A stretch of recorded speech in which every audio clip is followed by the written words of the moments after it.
예수님의 그 생애는 그 십자가를 지시기 위해서, 십자가에 달리시기 위해서, 십자가에 죽으시기 위해서 가신 그러한 길입니다. 예루살렘으로 가시는 길에 맹인 2명을 고쳐주셨어요.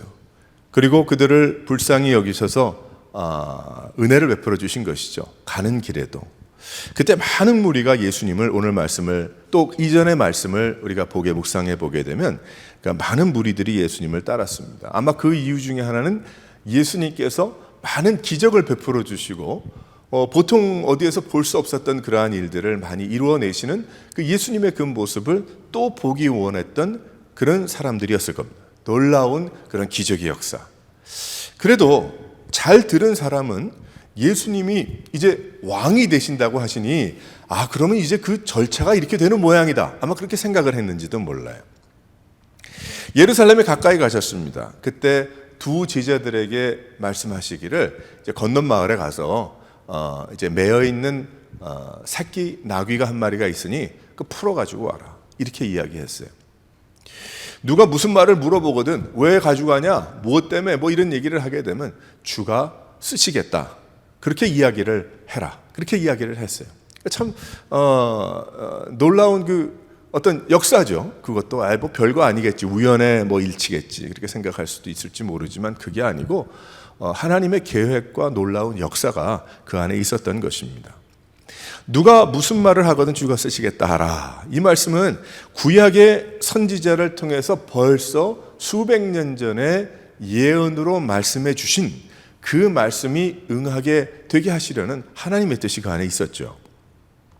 제자들이 나귀 새끼를 끌어옵니다. 그리고 자기들의 겉옷을 그 나귀 위에 펼쳐놓게 됩니다. 예수님께서 그 위에 타셨어요.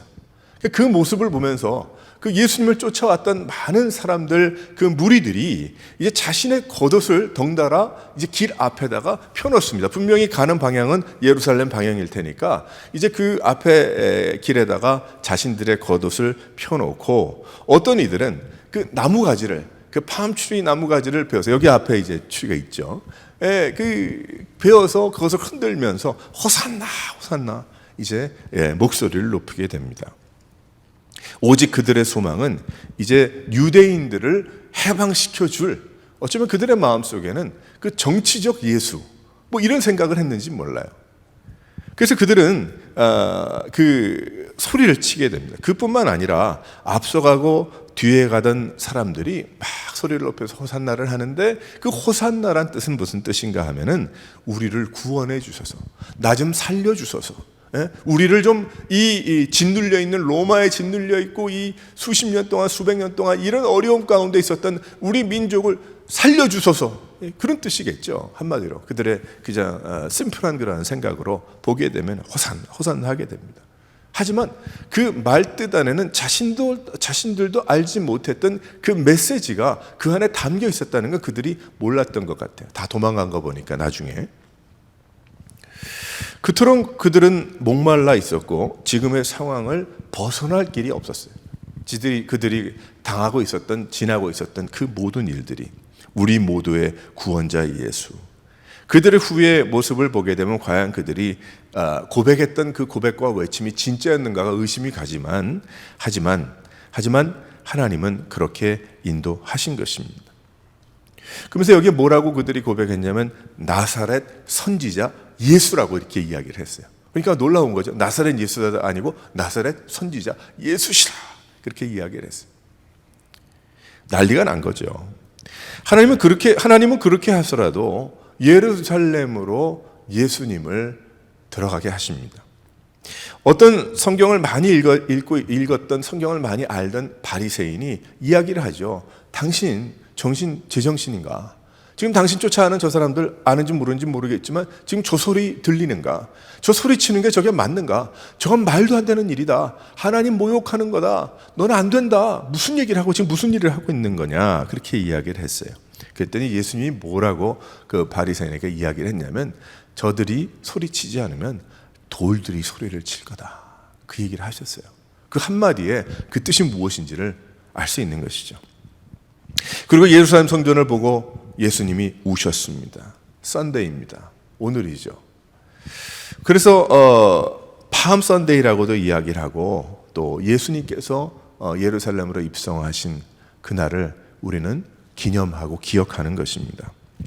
왜 예수님은 그 새끼 나귀를 타고 가셨을까? 왜 만약에 짐승을 타고 가시려 한다면 암소 좀 큰 거, 한우, 한우가 이렇게 비싸다 그러던데, 좀 뿔도 있고 말해, 좀 큰 살이 진 그러한 소를 타고 가시든지, 아니면 좀 말들도 좀 멋있잖아요.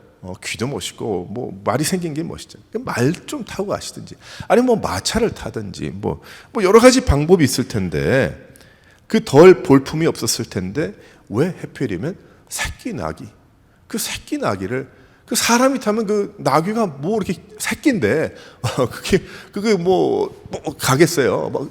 힘이 들어가지고 허리가 이렇게 됐는지도 모르지. 그 새끼 나귀가 그런 볼품 없는 모습으로 예수님이 예루살렘으로 가셨을까? 우리는 여기에서 종료주일날 여러 가지를 우리 듣고 생각해 볼 수가 있지만, 한번 오늘은 왜 새끼 나귀일까? 다른 건 안 될까? 근데 그 안에 깊은 하나님의 그 메시지가 있다는 거예요. 뜻이 있었다는 것입니다. 몇 가지가 있어요. 첫 번째로 한번 다 같이 읽어보도록 하겠습니다. 한번 시작. 왜 나귀 새끼일까? 새끼 나귀일까? 그것은 그 뜻 안에는, 그 모습 안에는 만왕의 왕이시라는 뜻이 있는 거예요. 그 새끼 나귀 안에는. 어떻게 그럴까? 만왕의 왕으로 오신다면 구름을 타고 오시든지 뭐가 있어야 될 텐데, 어떻게 새끼 나귀 그 주인도 알지 못하는 그렇게 될까? 궁금하게 되죠. 예수님은 하나님께서 죄를 범하여 죽게 된 인간들에게 주셨던 스스로의 약속입니다. 인간이 잘하고 멋지고 포텐셜이 있어서 그런 게 아니고 하나님 스스로 주신 약속이었어요. 아담의 죄로 인해서 에덴 동산에서 쫓겨났지만, 하나님의 임재 앞에 살 수 없었지만 하나님이 다시 에덴 동산으로 불러들이기 위한 길을 준비하신 것이 예수 그리스도였다는 거예요. 메시아가 필요했던 것이죠. 하나님이 그 일을 해결하시지 않으면 해결할 그러한 것이 없기 때문에 하나님은 그렇게 하신 것입니다. 메시아 예수 그리스도시다. 그래서 구약의 여러 말씀들을 통해서 하나님께서 보내실 구원자 그리스도, 어떻게 생겼고 어떻게 와서 어떻게 죄의 문제를 해결하시며 구원을 베풀어 주셔서 다시 하나님 앞으로 에덴 동산으로 불러 들이실 것인가 설명을 하자면, 그 말씀을 미리 알려주셨어요. 그 중에 한 가지 예언이 스가랴 9장 9절의 예언의 말씀이죠. 스가랴 9장 9절의 말씀을 보게 되면은, 시온에 따라 크게 기뻐할지어다, 예루살렘에 따라 즐거이 부를지어다. 보라, 내 왕이 내게 임하나니 그는 공의로우시며 구원을 베푸시며 겸손하셔서 나귀를 타시나니 나귀의 작은 것 곧 새끼니라. 그 말씀을 수백 년 전에 말씀해 주신 거예요. 그러니까 우리가 이순신 장군, 무슨 왕 그러면 까마득하잖아요. 태정세대, 문단세 해가지고 그 정도밖에 모르죠. 누가 무슨 짓을 했더라 그거 모르죠. 그런데 수백 년 전에, 수백 년 후에 보내실 예수님이 어떤 모습으로 오실지조차도 말씀해 주셨다는 거예요. 그분이 구원자시고 그분이 메시아라는 것입니다. 그것이 응답된 거예요. 한마디로 새끼 나귀를 타고 가시는 예수님의 그 모습을 통해서. 그러니 그분이 누구시냐면 그분이 메시아라는 거죠. 그분이 하나님이시라는 거예요. 하나님의 약속의 응답이 예수님이시라는 거예요.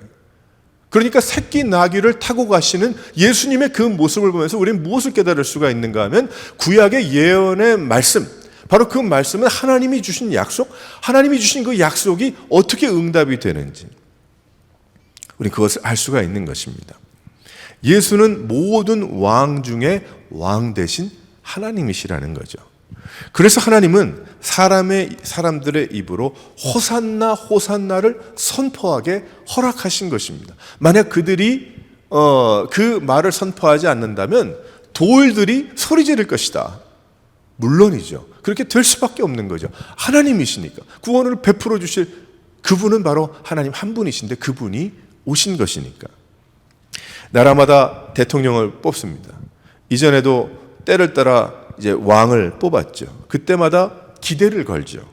그리고 더 나아진 세상이 될 것이다. 더 나아진 그러한 모습이 될 것이다. 나라가 되도록. 그러나 그때마다 실망을 합니다. 왜 실망을 하는가? 인간이기 때문에 그렇죠. 그럴 수밖에 없는 그러한 이유가 그 왕도 사람이기 때문에, 그 왕도 다른 길이 없기 때문에, 그 대통령도 다른 길이 없는 거예요. 그 길밖에 없기 때문에 인간의 그 한 나라에 뭐 그것을 다 소들이째 바꿀 수가 없는 것이죠. 하지만 사람들은 바꿀 수 없지만 하나님은 하실 수 있는 것입니다. 하지만 예언의 응답이신 예수님은 하나님이 인간의 모습을 입고 스스로 오신 예수님이시기 때문에 만왕의 왕이신 거예요. 그래서 예수 받을 증거 많다고 우리가 고백을 하는 그 이유가 바로 예수님 그리스도가 바로 그걸 모르면 이해가 안 되죠. 이해가 안 되면 뭐 알 수가 없는 그러한 일이 아니겠습니까? 하지만 하나님의 말씀을 듣고 성령께서 우리에게 말씀하시는, 깨닫게 하시는 것을 또한 우리가 깨달을 때에 그러시구나. 새끼 나귀를 타고 오시는 그 예수는 바로 구약에 하나님이 약속하신 바로 메시아시요 그분이 하나님이시구나. 그러니까 새끼 나귀를 타고 가시는 그 모습을 보면서 만왕의 왕을 볼 수가 있는 것입니다. 그래서 하나님 앞으로 나가는 거죠. 하나님의 백성이라고 하는 것이고, 모든 이름 중에 가장 뛰어난 이름이 되신 예수 그리스도라고 이야기하고 찬양하는 그 이유가 왜 그런가 하면 바로 그분이 하나님이시기 때문입니다. 이 세상의 왕이 아니요, 유대인의 왕 정도가 아니요, 이 만왕의 모든 것을 통치하시고 인도하시는 하나님이시기 때문입니다. 우리는 예수님을 볼 때, 그래서 우리는 십자가를 볼 때 무엇을 보아야 합니까? 만왕의 왕이신 하나님을 보아야 함을 믿으시기를 바랍니다. 우리는 그 십자가를 볼 때 하나님을 보는 거예요. 우리 십자가의 그 오래된 그 고통과 아픔만 보는 게 아니고 바로 그것에 나를 대신해서 죽으신 또 살아나신 그 예수 그리스도, 그분은 하나님이시다. 좋은 사람 예수가 아니라 왕이신 하나님이신 거예요. 그래서 우리는 왕 되신 하나님, 나의 인생의 왕이시여 우리 모두의 왕이신, 온 인류의 왕이신 바로 그 하나님 앞에 엎드릴 수밖에 없는 것입니다. 우리가 죽어도 살아도 이래도 저래도 하나님의 뜻에 우리 순종할 수밖에 없는 것이고, 무릎 꿇을 수밖에 없는 것이고, 내가 나의 인생의 모든 것을 내 마음대로 바꿀 수가 없잖아요. 하나님이 인도하시는 대로 살아가는 거지. 이제는 하나님의 자녀이기 때문에. 그래서 우리는 바로 이 예루살렘으로 가시는 예수님의 이 모습, 나귀를 타실 수밖에 없다. 왜 그래요? 그 예언의 응답이요 바로 하나님의 뜻이기 때문에. 그래서 왕이시구나, 왕이 가시는구나. 호산나 호산나가 그때 그 당시의 사람들은 잘 알지 못하고 찬양하는 사람도 많이 있었겠지만 우리는 이제 뜻을 알잖아요. 구원자이신 하나님, 우리를 구원을 베풀어 주시고 우리에게 은혜를 베풀어 달라고 고백하는 그러한 마음의 모습으로 만왕의 왕으로 오신 예수님을 바라보는, 쫓아가는, 따라가는, 찬양하는 여러분의 삶이 되시기를 주님의 이름으로 축원합니다. 두 번째로, 왜 새끼 나귀를 타고 오셨을까? 다 같이 읽어보겠어요. 시작. 겸손의 왕으로 오신 예수님이신 거예요. 겸손의 왕으로 오셨다. 다시 스가랴 9장 9절로 돌아가 보게 되면 거기에 구원을 베풀어 주시며 겸손하시니 그렇게 설명을 하죠. 겸손한 걸 다 원어로 막 그냥 찾는다 그래도 겸손이에요. 네? 겸손한 건 겸손한 거예요. 하나님, 어떻게 하나님이 겸손하실까? 하나님이 교만한 하나님이라 그렇게 얘기할 수도 없죠. 왜? 하나님 거니까 모든 게 다. 근데 하나님이 겸손하시단 말이에요. 예수님은 십자가를 지시기 위해서 오셨어요. 그리고 십자가를 지셔서 전 세계 이 땅을 다니시면서 온갖 그 당시에 예수님이 다닐 수 있는 모든 장소를 걸어 다니시면서 또 예수님은 어려움에 처한 자들에게 복음을 전하시고 고쳐주셨잖아요. 섬김을 받으러 오시지 않았다 했고 섬기러 오셨다라고 그렇게 말씀을 하셨어요. 인간의 죄를 대신해서 채찍을 맞으시고 모욕을 당하시고 고통을 당하시고 죽음을 대신 맞으신 그것을 이루기 위해서 구름을 타고 번쩍번쩍한 어떤 옷을 입고 오신 것이 아니라 천군 천사를 택하시지 않으시고 묵묵히 십자가를 지고 골고다로 올라가신 것입니다. 그래서 예수님은 그것을 다 짊어지신 것이죠. 인간의 한계를 같이 입으시고 그 고통을 참아주신 거예요. 그리고 우리들에게 당신의 멍에는, 예수 그리스도의 멍에는 쉽고 가볍다라고 이야기하면서 그 모든 것은 다 지어주셨다라고 말씀해주고 계시는 것입니다. 무거운 죽음을 다 짊어지셨기 때문이죠. 거룩하신 하나님께서 죄와 함께 할 수 없는 분이었지만 나를 사랑하셔서 세상에서 가장 낮은, 나보다 훨씬 낮은 그런 모습으로, 나는 교만하고 난 높다 생각하지만 나보다 훨씬 낮은 모습으로 이 세상에 오신 바로 그분이 예수 그리스도시다. 바로 하나님, 만왕의 왕이 그 겸손의 왕으로 오셨다라고 우리 설명할 수가 있는 것입니다. 바리새인들과 종교자들은, 종교 지도자들은 자신들에게 먼지가 묻을까 봐 피했던 그러한 자들, 예수님은 그들 피했던 그러한 자들을 섬겨주셨어요. 그래서 어떻게 내가 그들과 함께 식사를 할 수가 있는가? 어떻게 그 사람을 안식일에 고쳐줄 수 있는가?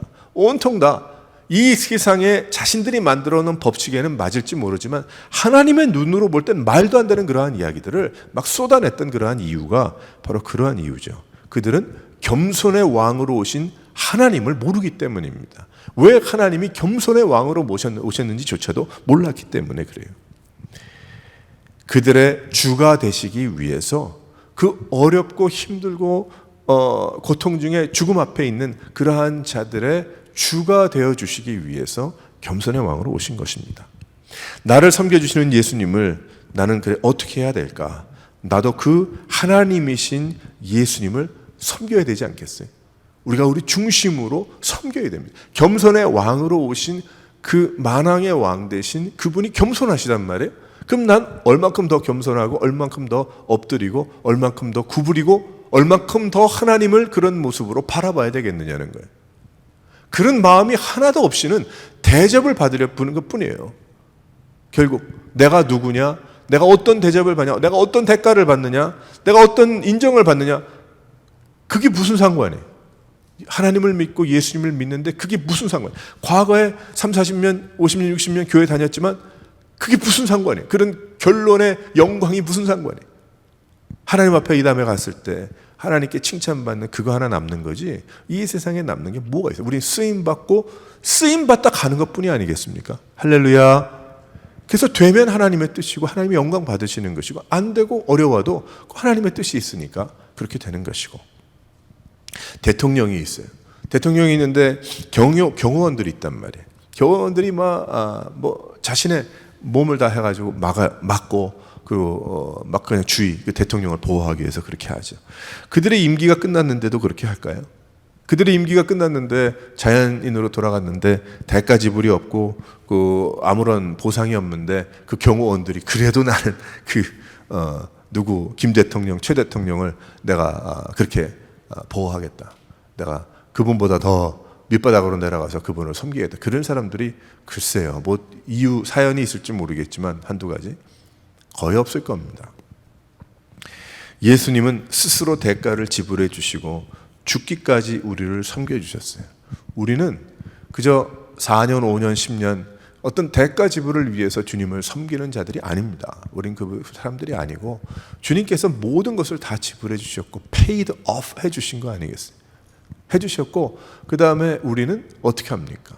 그분을 정말 그 주인이, 그 왕이 어떤 분인지를 알아 그분에 맞추어진 그러한 종이 되어야 되겠죠. 근데 그분이 겸손의 왕이시란 말이에요.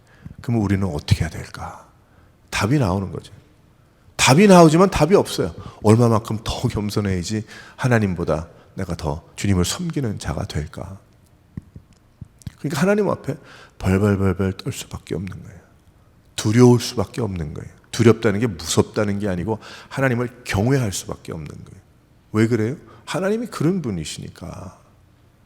어떻게 까불까불하면서 하나님을 섬길 수 있겠어요? 할 수 없는 거예요. 왜 그런가? 하나님이 그런 분이 아니기 때문에. 그래서 우리는 다시 한번 이 사순절 기간의 종려주일에 스스로를 돌아보면서 우린 주님을 닮아가는 자들 아니, 크리스찬이라는 그 뜻이 예수님을 닮은 자들이라는 뜻인데, 그런데 어떻게 해야 될까? 주님이 어떤 분입니까? 주님은 겸손의 왕이십니다. 새끼 나귀를 타고 오신 바로 그분이십니다. 그분은 섬기려 오신 분입니다. 그분은 끝까지 골고다까지 십자가를 지고 가는 고집이 있던 분입니다. 우리식으로 따지면 하나님 무슨 고집이 있겠어요. 그런데 우리식으로 따지면, 설명을 하자면 그런 분입니다.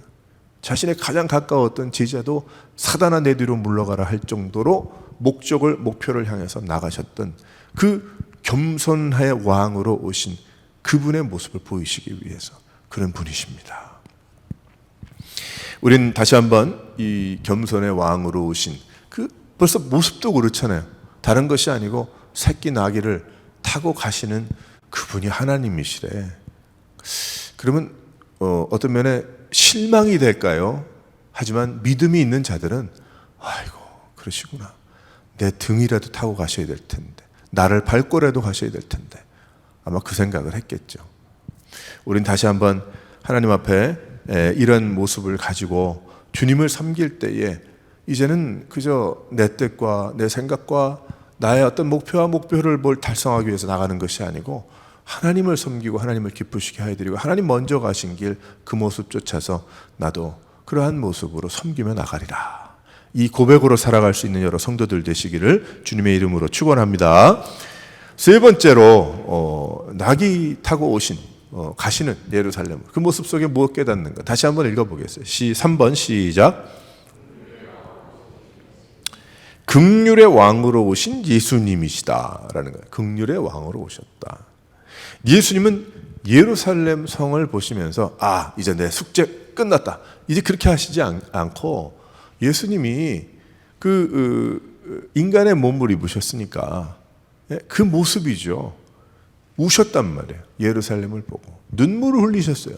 근데 눈물을 흘리셨는데 왜 눈물을 흘리셨냐? 저 아까운 것 며칠 있으면 다 허물어지겠구나, 다 뺏기겠구나, 그것이 아니라 내가 이 평화에 대한 소식, 이제 하나님과 연합하여 구원을 받고 이제 죄의 문제로 죽지 않고 영원히 살 수 있는 이 평화의 이 메시지를 내가 알았다면 지금 예루살렘아 내가 그런 모습으로 있지 않을 텐데 라고 예수님이 우신 거예요. 그러니까 하나님의 그 마음이 어떠신지 우리는 알 수 있죠. 하나님이 인간이 아니시고 육신이 아니시니 눈물이 뚝뚝 흐르겠어요. 하지만 하나님이 얼마나 참 슬프시겠어요. 우리의 변화되지 못하고 우리가 이 예수님이 올라가신 그 예루살렘에 돈 받고 치기나 하고 거기서 장사하고 거기서 했던 예루살렘에 기도하던 그 모든 사람들이 주님 만나야 되는 그런 장소였는데, 그런 것을 보면서 얼마나 우리 지금 현재 이 세대의 교회와 또 크리스천들과 우리를 보면서, 나를 보면서 혹시 하나님이 슬퍼하시는 것은 아닌가, 우리는 다시 한번 생각할 수가 있을 것입니다.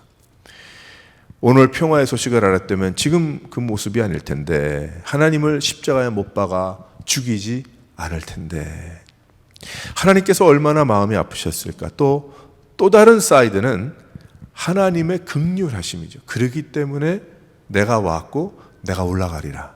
그러니까 긍휼의 왕이신 거예요. 긍휼의 왕이시다. 구원을 스스로 만들라고 하지 않으셨어요. 우리의 한계를 아시고 우리의 모습을 아셔서 직접 세상에 오셔서 하나님이 살 길을 열어주신 거예요. 고통 중에 있는 자들을 고치셨습니다. 어려운 가운데 있는 자들을 회복하셨어요. 자, 지금은 왜 못하시겠어요? 동일한 하나님이시고 살아계신 하나님인데 왜 못하겠어요? 우리가 가진 모든 병을 다 고치실 수 있는 하나님이심을 믿으시기를 바랍니다. 우리가 연약해서 흔들리고 넘어지고 그럴 때 있죠. 그럴 때 있긴 하지만 중심은 하나님께서 지금도 회복하시고 하나님께서 인도하시고 하나님께서 역사하시고 치유하신다는 거예요. 고통 중에 있는 자들을 고치셨어요. 회복하셨어요. 눈을 뜨게 하셨어요. 또 일어서게 하셨어요. 모든 것을 회복시켜 주셨습니다. 그 새끼 나귀, 그들의 눈높이로 오신 거예요. 하나님이. 그러니까 새끼 나귀를 타고 가신 그 모습은 바로 그들의 눈높이로 이해하게끔 하셨다는 거죠. 만약에 높은 큰 말을 타고 오셨다고 한다면 거리감이 있잖아요. 저 말. 하지만 그들도 우습게 보았던 새끼 나귀를 타고 가신다는 그 모습 속에 사람들과 가까움, 또 그들의 눈높이, 또 그들이 이해할 수 있도록 그런 분이신 거예요. 하나님은 지금도 그렇게 역사하시잖아요, 우리에게. 아니면은 그저 우리가 쭉 주문을 어디 다른 종교처럼요, 주문이 있어서 이럴 때 이 주일은 이 주문, 저 주일은 저 주문, 대사가 있어가지고 쭉 읽고 끝나면 되잖아요. 그런데 하나님이 우리가 예배드리게 하셔서 예수님이 먼저 본을 보여주셨잖아요. 사람들에게 설명해 주시고, 어떨 때는 씨를 갖다 뿌리시면서 비유를 들어주시고 말이에요. 어떨 때는 이런저런 일을 같이 겪으시면서 예수님이 말씀해 주신 그 모습을 따라 우리가 교회에서도 하나님 말씀을 설명하잖아요. 이렇게 설명하고 또 재미있고 쉽고 이해가 되도록 그렇게 하지 않습니까? 그러니까 이 시간, 설교 시간이 중요한 거예요. 설교 시간에 헛소리해도 안 되지만 설교 시간 잘 들어가지고 하나님 말씀을 잘 이해할 수 있는 그게 필요한 거예요, 우리에게. 성경 구절 하나 읽고 한참 딴소리 하다가 아멘 하고 끝나는 게 아니고, 우리 하나님을 더욱더 가깝게 하나님을 알아가고 예수님이 누구시고 내가 어떤 존재고 내가 어떻게 살아가야 될까, 그런 답이 풀려야 되는 거죠. 그들의 친구로 오셨어요. 그들이 호산나를 진심으로 중심으로 외칠 수 있게 하신 것입니다. 그들이 충분히 기념하고 기억하도록 스스로를 내어주셨어요. 그래서 처음엔 몰랐다 했잖아요. 근데 나중에 예수님이 부활하신 후에 제자들이 다 깨닫게 됐다는 거예요. 오늘 우리가 성찬식 우리가 할 텐데 이 커뮤니언도 마찬가지예요. 그때 당시 뭘 알았겠어요? 저녁 먹다가 빵 나눠주고 목마르겠다, 마실 거나 돌라 마셔라, 그 정도로 알았겠지. 근데 나중에 예수님이 부활하신 후에, 승천하신 후에 성령께서 깨닫게 해주셨는데 그것이, 그 메시지가 이거구나를 알았기 때문에 지금 우리가 성찬식 하지 않습니까? 우리도 성령님이 동행해 주시고 지금도 그래서 고치시고, 이 혼란 가운데서도 하나님의 역사는 인도되고 있는 것이고 하나님의 뜻대로 가고 있는 것입니다. 우린 다 모르죠. 우리 인생이 짧기 때문에. 사랑하는 성도 여러분, 예수님이 왜 하필이면 새끼 나귀를 타고 가셨을까? 긍휼하셔서 그래요. 그들을 사랑하셔서 그들을 만나시기 위해서, 그들을 가르치시기 위해서, 그들을 대신하시기 위해서. 그들의 모습이 아니면 그들 대신에 할 수가 없잖아요. 그러니까 예수님이 그렇게 하신 거예요. 또 그들에게 부활하셔서 가르쳐 주시고 인도하시고 성령으로 함께 하시고 지금도 우리와 동행하시고. 그래서 우리는 하나님을 의지해야 될 것이고 하나님을 기대해야 하는 것이고, 하나님을 우리와 함께 하시고 떠나지 아니하시는 긍휼의 하나님이심을 우리가 믿고, 우리가 이 세상에 의지할 것 아무것도 없지만 우리는 하나님을 의지하여 생활해야 되는 그런 인생들임을 믿으시기를 바랍니다. 그래서 왜 새끼 나귀인가? 바로 만왕의 왕이신 하나님의 그 말씀이 예언의 응답이요, 또 겸손으로 인간을 대신해서 십자가에 못 박혀 죽으시는 귀한 은혜, 또 긍휼의 왕으로 우리를 고치시는 것뿐만이 아니고 영원까지 생명을 주셔서 살게 하시는 귀한 은혜를 베풀어 주신 하나님이시다.